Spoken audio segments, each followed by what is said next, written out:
Kia ora koutou katoa ko Tupuria King tōku ingoa nau mai haere mai ki te whakangungu anō nei hei kingi podcast. Welcome back to another Train Like a King podcast episode. Before I get into the episode, I just want to state first up that it is exactly 9 weeks starting this coming Monday, Monday the 18th, I believe.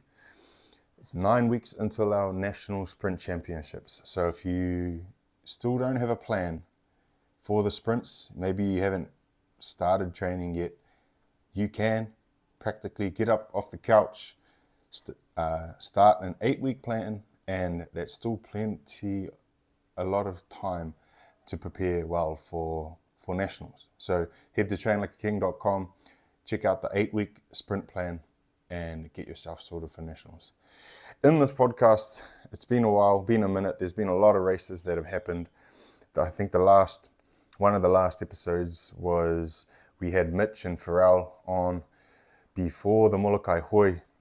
So we're going to talk about the Molokai Hoe. We're going to talk about the Wahine o Kai. We're going to talk about the Hawaiki Nui very, very quickly.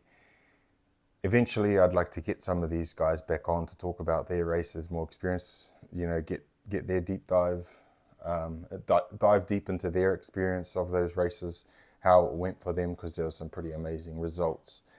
And this is only my opinion from watching from afar, and yeah, even from a live stream, it's hard to get a real sense of what happens during races and things like that. So I'm just going to go over general results and some of my thoughts around these particular races, starting with Wahine o Kai, because that was the first race across the Kaiui Channel. First time in years that this race has taken place. So it was very good to see the crossing of the channel in the six-man again. And I'm sure that it will spark a resurgence of teams going back to this race. They had good numbers this year for sure, both the Wahine and the Molokai Hoe. But I think now that it's hopefully continues to stay open, more and more teams will head over for it. And this year in the Wahine o Kai, no other than Team Bradley win another crossing. Team Bradley have been at the top of the Molokai crossing race for so long. I don't know how many wins exactly that they've got under their belt, but pretty amazing. They've got some legends in there. Lauren, Kealani.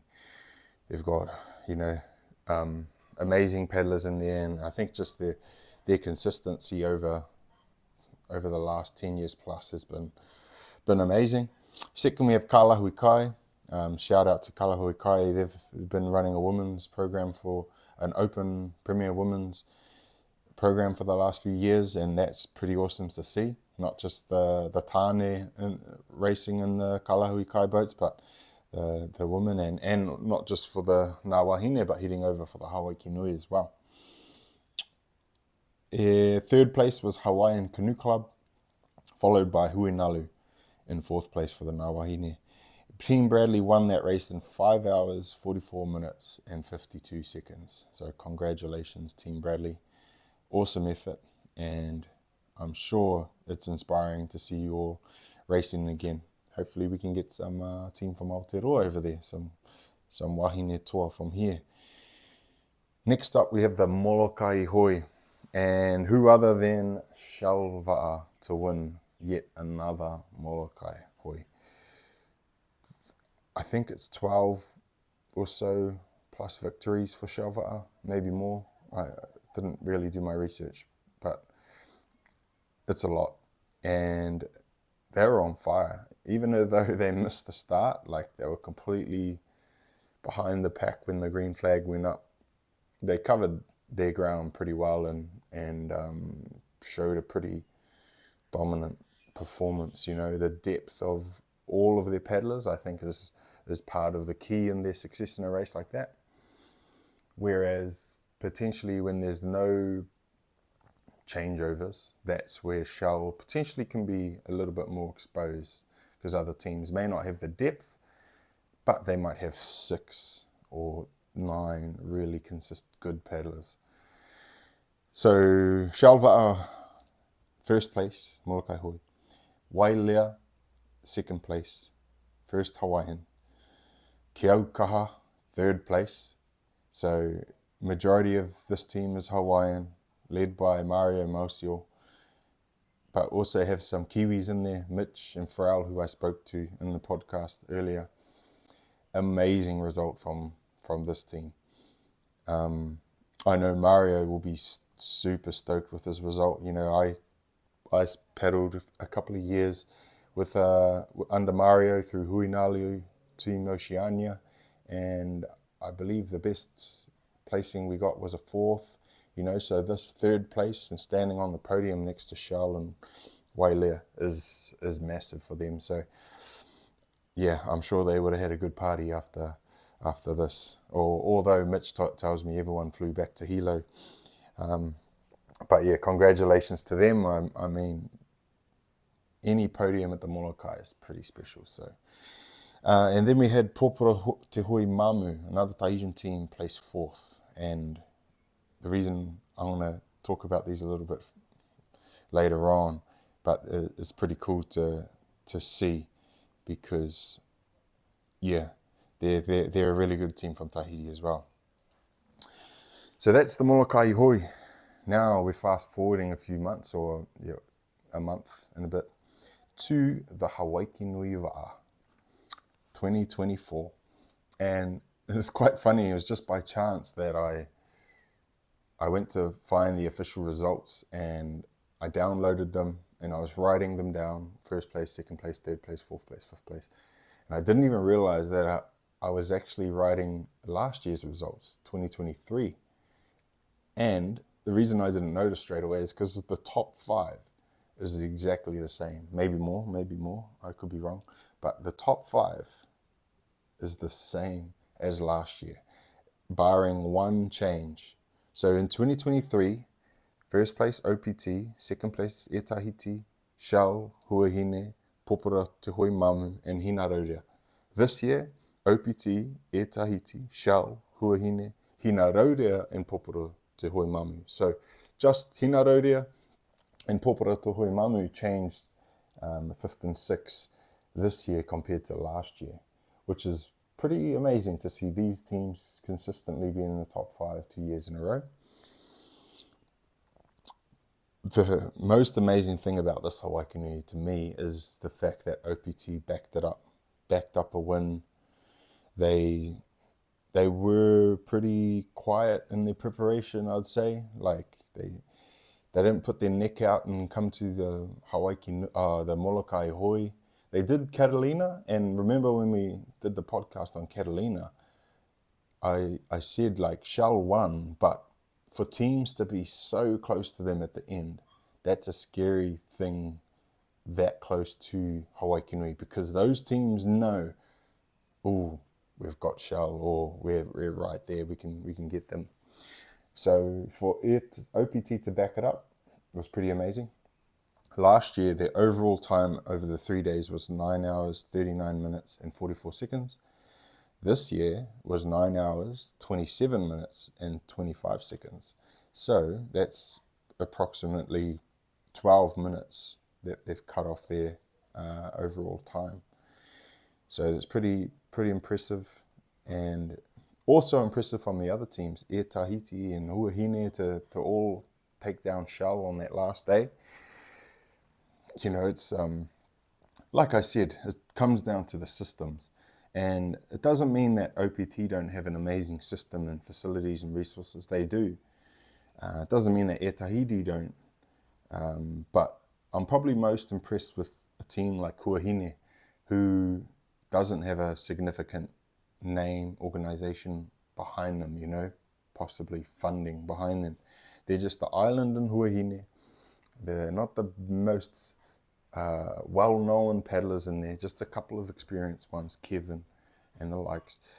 And yet they build a team on cohesion, teamwork, kind of the mano of the island, and they do really well. So that's really cool to see. The other team is is probably Hinarauria and Popura Te Hoe Mamu as well. Popura Te Hoe Mamu is a Bora based team, so I think they're even more, I would say even a little bit more reserved or away from normal or typical types of races. A lot of their training is in the flat current and stuff. So yeah, shout out to Popura Te Hoe Mamu. The other thing I wanted to mention about Popura Te Hoe Mamu is they were 4th in the Molokai, right? But they were 5th in the Hawaiki Nui. So it goes to show that teams can be successful in the Hawaiki Nui, but the only thing that you have to, like, the top teams that place in the Molokai, so Wailea, Kiaukaha, Kālahui Kai, these types of teams, the only thing that's or Lanikai as well, preventing them from performing well in the Hawaiki Nui is local knowledge. Knowing the paddling areas, like if take Lanikai for example, if they spent as much time as they spent on their side of the island at Lanikai Beach training, but they did that in Tahitian waters, they would be just as competitive. I think that's a massive difference. Slightly different conditions, the canoes different. I always feel there's just like a different feeling in the air when you're in Tahiti. It doesn't matter that you've come from Hawaii and it's hot there and there's big surf, whatnot.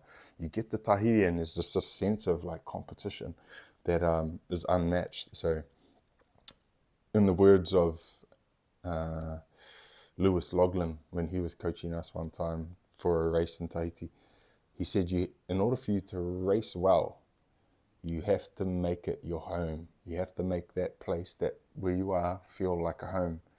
And so I adopted that with my races for Te Aito.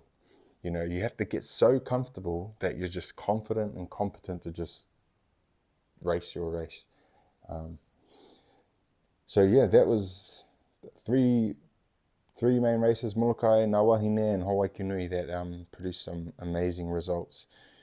To my memory, anything that stood out in these races, only thing that stood out to me was that I had major FOMO, and I better not miss next year, because if you don't use it, you lose it. So as you can see, calendar of races for 2025. It's all about planning, seeing what ones you can put in, train for, preparation. Only thing I want to touch on is that Train Like a King, we're in the process of getting new merchandise for you guys. Some quick, acute merchandise hopefully for sprint nationals, upcoming sprint nationals. But I will say a little bit more longer term, hopefully mid 2025, we're going to have some new Train Like a King merchandise, taking it up a level this time for you guys. So stay tuned, and we will get some more information regarding that to you later. But again, if you want a training plan for Sprint Nats in 9 weeks, starting this Monday, 18th of November, check out our website, Train Like a King, 8-week sprint plan. That's for you. Thank you guys for listening, and we'll catch you on the next one.